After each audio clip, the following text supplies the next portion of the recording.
It is the 21st century's most brutal conflict, a war of attrition of the kind Europe hasn't seen since the Second World War 80 years ago. The Russia-Ukraine war enters its fourth year less than a week from now, that is on the 24th of February. And today, one of the most significant meetings about ending that war is unfolding in Saudi Arabia. US Secretary of State Marco Rubio and Russian Foreign Minister Sergei Lavrov are meeting in Riyadh face-to-face ahead of initial talks to end the war. Significantly, these talks are being held without Ukraine and its European supporters. Now, President Donald Trump campaigned on a promise of ending wars in Gaza and Ukraine. Could Europe's longest war be coming to an end? Joining me on the News 9 Plus show to discuss this are Ambassador Ashok Sajanhar, Lieutenant General P. Ravi Shankar, and joining us from Moscow is Ruslan Imaev of Russia Today. Gentlemen, welcome to the News 9 Plus show. Ambassador Sajanhar, I want to start by asking you this. A meeting in Riyadh between the United States and Russia minus Ukraine or Europe. Explain to us what's going on here. Is President Donald Trump laser focused on getting that Nobel Peace Prize? Yeah, I think you could put it that way, Sandeep, that, here, this is his commitment, this is his promise that he has made. And he is ramming through it. As you said very rightly, neither is Ukraine present nor are the European allies present. So that makes it a very incomplete set from the side of, the Western powers and Ukraine. But that having been said, and, keeping Donald Trump's promise aside, what he wants to do, he wants to show that whatever he had committed, he's achieving it, he's being able to do it. He was able to get the Gaza ceasefire on the 19th of January, a day before he was inaugurated. So, that he came with his chest thumping and all. And all the other commitments that he had made, as far as government efficiency is concerned, he's cut out US aid, so many other things. And, the other promises that he had made about the Paris Accord, the other promises that he had made on a variety of things, sending out the illegal migrants. So here also, I think this is one of the most critical statements and commitments he had made on the international platform. Right. And he wants to see some result in that. But it is a very tenuous move. But, as it is said, that the first step is the most difficult step and the most arduous step. So this is, I would say, it is the first step in that direction. Right. Meaning it's not a very sort of, convincing move that, it is going to happen, because the negotiations coming forth are going to be very tortuous. Yes. But it is the first step. It has to be welcomed that, because people have been saying, and Russia has been saying, that it is not a war between Russia and Ukraine. It's a war between Russia and the United States, because United States is the one that has been supplying most of the weaponry and equipment to Ukraine to fight. Right. So I would say here at this moment, first step, very significant step, but still very many hoops to cross as we move forward. First step, very significant step, but many miles to go, as Ambassador Sajanhar said. And General Ravi Shankar, I'm going to come to you, about this larger issue that's at play over here between Russia, the United States, and of course China. But first I want to go over to Ruslan Imaev, who's joining us from Moscow. Ruslan, welcome to the News 9 Plus show. The war has raged in Europe for over 1,000 days now, 1,090 days to be precise. What are Moscow's expectations from these talks? How significant are they? I mean, is it, as Ambassador Sajanhar said, the first and a very significant step in a long series of steps before there can be a ceasefire in Europe? Hello, Sandeep. Thanks for having me on, as always. Well, first of all, I'd say I'm really impressed by the speed, how rapidly the Trump administration actually moves and pushes things to happen on the international arena. Like the way, as you've observed, they've sidelined all the European countries, all Ukraine, and moving away from, avoiding all the nitty-gritty back and forth and moving to what the conflict is really about. It's about the relationship between Russia and the United States, right? Yes. Like Russia's been always maintaining that it's ready to negotiate with Ukraine, that it's Zelensky administration, Zelensky as his president, well, effectively banned himself from formal negotiations with Russia, right? And in this respect, Yes. this summit becomes the first step, Right. the foundation for any sort of engagement that Russia has with the United States and the powers actually, well, joining to resolve the crisis. But first and foremost, they actually have to resolve the issues between the countries themselves. Yes. So Ruslan, there, very significant observation that it's actually about the relationship between Russia and the United States. I'll come to you again on that point that you raised, but I want to first bring in General Ravi Shankar on this point. General Shankar, we've been talking about this in the past couple of weeks as well, about how this really is another big great game that's unfolding. It's not just about Russia and the United States. It's also about the dragon in the room. It's about China. And do you see a larger game unfolding here beyond just this meeting? In 1972, it was Nixon who traveled to China to wean Beijing away from Moscow.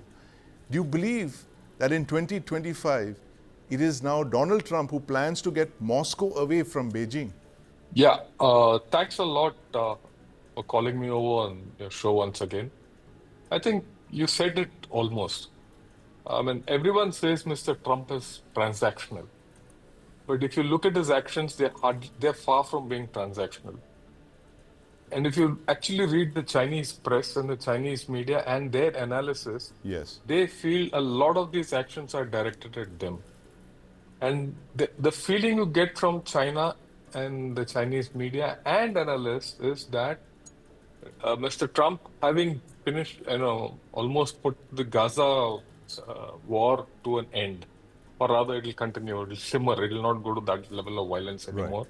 And if we can, tamper down the Ukraine and Russia war, Yes. then the American focus will be squarely on China. Right.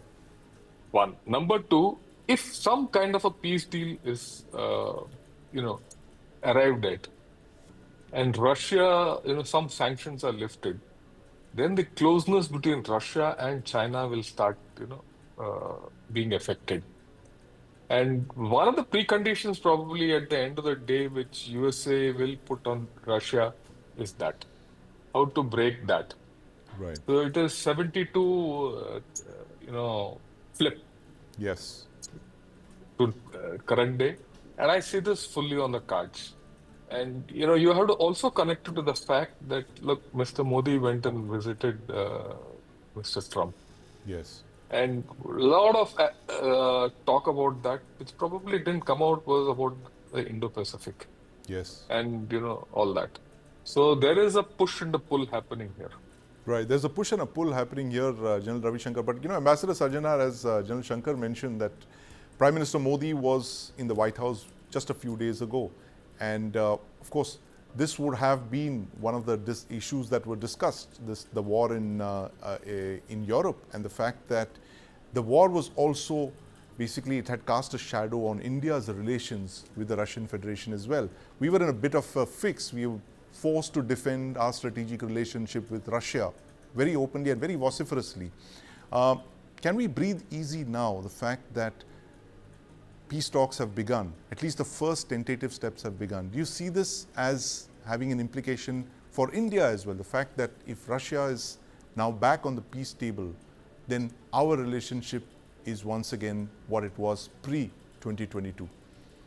So, let me put it this way. I think as far as India-Russia relations are concerned, we handled that very deftly. We Yes. had to have a very tightrope walk, because there was considerable pressure on two counts. Number one, that we did not, in so many words, condemn Russia for Right. the, its attack on Ukraine. We did say about this is not an era of war. Yes. No issues are resolved on the battlefield, and dialogue and diplomacy and UN charter should be observed, etc., etc. But we did not go to the extent of, in so many words, criticizing and condemning Russia as the whole Western world wanted us to do. Number two, we were buying significant quantities of Russian oil, Russian Yes. discounted oil. So there was considerable pressure, but I think we held our own, and I am very happy about that. We are very proud about that. Not only that this is a legacy relationship with Russia, but also that in future also we want this relationship to be strong and vibrant and to Yes. grow, and that is what we are seeing is happening. So that is number one. Number two is that if the pressure on Russia by America decreases, then of course our relations, the pressure from the United States and from Europe, that Yes. will ease off a little bit. That having been said, Sandeep, I would also like to very briefly draw your attention that Mr. Trump has been sending confusing signals and mixed signals as far as China is concerned. Right. Sending out this invitation to Xi to attend his inauguration, his move on TikTok, that he in his first term had said that TikTok should be banned. Now the Supreme Court has said TikTok should be banned, but he comes out on the last day with a reprieve for whatever 75 days or whatever. Yes. So I think there have been these conflicting signals on that account. But my own perspective on this is, my own thought is that he will try to get a very good deal. Instead of 60% tariffs, he imposed Yes. only 10% tariffs on China. Yes. He'll try to get a very good deal, but still the focus on Indo-Pacific, the geostrategic competition Yes. with China, that is likely to continue. That I don't think there is going to be any sort of give in from the United States on that. Right. So in that context, better Russia-US relations are going to be beneficial for these two countries, for also the US to have much greater focus on the Indo-Pacific. Yes. And not expend its energies and resources Yes. in Europe and in West Asia. Absolutely. Better focus on Russia-US ties, as Ruslan mentioned at the start of the program. Now, Ruslan, I want to come back to you. You said, when you were talking about better US-Russia ties, the Kremlin has just mentioned very interestingly that the talks will be about the restoration of the entire complex of Russia-US relations. Give us a sense of how far ties between the two countries had drifted apart in the last 3 years, and what would a new normal look like? I believe a few of the most important strategic, security agreements have been dismantled, and the countries diplomatically have drifted away as far away as they can effectively. We've already had a statement by a Russian official, a participant to the talks, Kirill Dmitriev, who mentioned that the countries, or rather the businesses, the US businesses moved away from Russia, losing about $300 billion per Right. year. So economically, the countries have also drifted apart quite significantly. What I would want to draw your attention to, if you think about the Ukrainian conflict, it started off as the internal conflict in Yes. Ukraine, right? So that's the first layer, the eastern Ukraine against the western Ukraine, or against Yes. central Ukraine, whatever you want to put it, right? Then there is a second layer, the Russia-Ukraine relationship, which is more regional, right? And then the third layer is the most important overarching layer that exists Yes. between. Like it's more about exactly the relationship between Russia and the West, and this has been the most significant issue for Russia, right? You've heard President Putin mentioning a few times that Russia is dissatisfied with the way that the Western countries and the US have been consistently neglecting Russia's legitimate security concern, moving closer to the borders, right, with the military infrastructure, Right. building up military infrastructure in Ukraine, right? So what I'm saying, what I'm thinking, that should be one of the conditions and one of the most important issues on the table, right? Russia wants to be heard in this conversation, Right. and it wants to be kind of its legitimate concerns to be taken into account. But another important thing here is that we've seen, and there is quite a lot of talk among the political circles, among the international relations experts these days about the old architecture of the world, the Yes. Second World War, after Second World War, geopolitical architecture giving way to something new, right? The changing world order.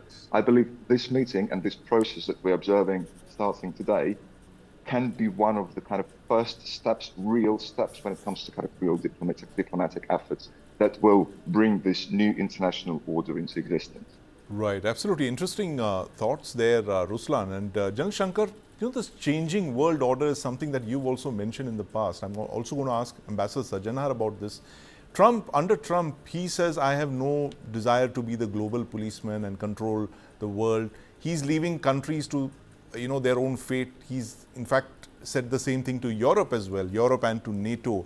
What do you see as this new architecture of this new world order under President Trump and possibly continued under his successors? Yeah, thanks a lot for this nice question. First and foremost, what Mr. Trump says and what he is doing is completely different. So I would suggest to everyone that don't listen to him, watch his actions. Right.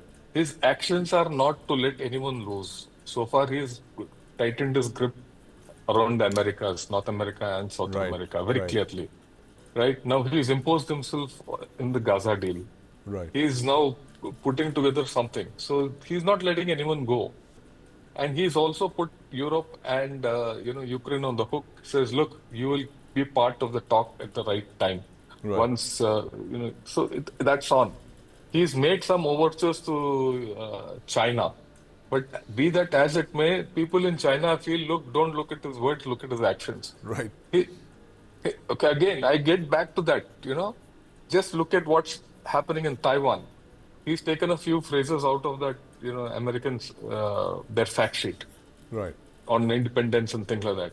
And in the past, ever since he's assumed office, there are 3 freedom of navigation operations which have gone through, and one by a Canadian ship also. Right. So it's not business as usual. There is a reordering of the global order, there is no doubt. Yes. And there are certain mega moves going on. Okay, especially the Panama Canal, Greenland. Yes. They are going to go ahead in some form or the other. Already Panama has said they are out of the Belt and Road Initiative. Right. Some European countries have also said that they're getting out of the Belt and Road Initiative. There is also a clear move, which is there in the arms sales of China to its neighbors. People have stopped buying arms from Chinese manufacturers. Right. Because there are geopolitical issues in Southeast Asia. So there are things happening. It's not as if the old order will continue. Yeah, the new order will be nebulous. Yes. And it's going to be different. How it will fashion itself and turn itself is to be seen. But let me talk a bit about Russia. While everyone says, okay, who's going to stop the war and all that, Russia will have a very painful transition from a wartime economy to a peacetime economy. Yes. So to that extent, it's okay, whatever deal it gets today, but the reality of a peacetime economy is going to weaken it. And in that case, the global order is going to be changing far more differently. I'd like to talk a bit about India. Right? India, I think, has a good opportunity if it plays its cards well. Yes. Because like what Ambassador Sajjanhar said, our relationship with Russia will ease. We will also be a good conduit between USA and Russia. Yes. I mean, though not obvious, we will be there. And the Indo-Pacific architecture will become stronger. And that indications are already there without any doubt. So I think there is going to be a reordering of the global order, and India has to be prepared for it. It's just not that, India-US defense cooperation, which we have to look Yes. at, or India-Russia gas thing, which we have to look at. I think we have to open up our minds. We have to look at space. We have to look at energy. Yes. And you have to look at technology. And in any case, the global order is going to be rewritten along these lines, these new technologies. Absolutely. And the new geopolitical construct which is going to emerge. Right. Last but not the least, don't leave the Europeans out. The Europeans might be struggling at this point of time, but if you give them some time and a little amount of restitution, they'll get back. Yes. After all, they're all rich nations, are inventive nations. Yes, absolutely. No, interesting points you made there, General Shankar. The fact that, watch Trump's actions very closely and not just his words. And the fact is that for India, particularly because we are friends with everyone. We literally have no enemies here except possibly for countries on our borders to the north and to the west. But, Ambassador Sajjanhar, this point that General Ravi Shankar mentioned, the fact that the world order is changing, it's becoming more nebulous. What is your prediction of what's going to unfold under President Trump? What we are seeing now, very quick, a roundup, if you can give us what to expect from Trump in terms of his foreign policy, which impacts the rest of the world, and how India can basically benefit from this. Okay, let me put it this way, Sandeep. I think these are very valuable questions, and I think we are going to be discussing that not only today, but for several months. For the next 4 years, I would imagine, Ambassador Sajjanhar.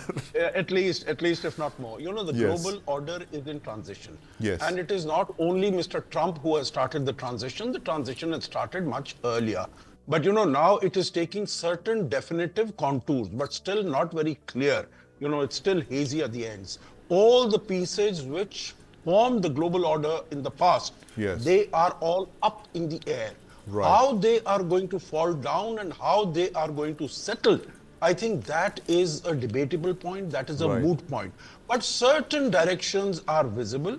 I will say that as far as India is concerned, India has, because it is, these are challenges, but this is also an opportunity. It started really with COVID-19 pandemic. Pandemic is the one that really started it all, with developed countries not sharing their vaccines, weaponization of the supply chains by China, etc., and India rising up to the occasion, moving up to the plate and supplying vaccines and all. And then you have had the wars with the impact on the economies worldwide, particularly the global south. Yes. So under these circumstances, India has been playing its cards very nimbly, Right. whether in terms of standing up against China, Yes. collaborating with Russia, also telling Europe what, the problems and difficulties that their positions have, but Yes. still maintaining very cordial and very good relations Yes. with Europe, and of course Russia becoming again the most consequential partner for India, and United States becoming the most Yes. consequential partner, and Russia of course is strong.